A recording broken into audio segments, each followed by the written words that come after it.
अस्सलाम वालेकुम। बच्चों में लिखाई में महारत हासिल करने का आसान तरीका।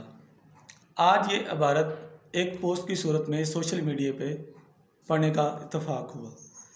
एक औरत कहती हैं कि उसके बच्चे जब झगड़ पड़ते और अपना मामला अपने वालिद साहब के पास लेकर जाते तो उनके वालिद उनसे कहते कि बेटे ये अपना मामला मुझे किसी कॉपी पर लिख के दीजिए ताकि मैं उसको पढ़कर सही फ़ैसला कर सकूं।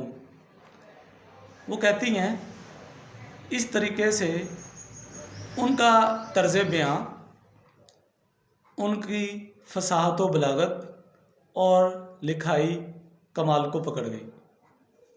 और हुआ यूँ कि अब वो अपना नुक्ता नज़र बयान करने में, अपने दिल की बात करने में या अपना मौक़िफ़ दूसरों को बयान करने में और दूसरों को आगाही देने में और दूसरों को आगाही लेने में और दूसरों को कायल करने में महारत हासिल कर चुके हैं।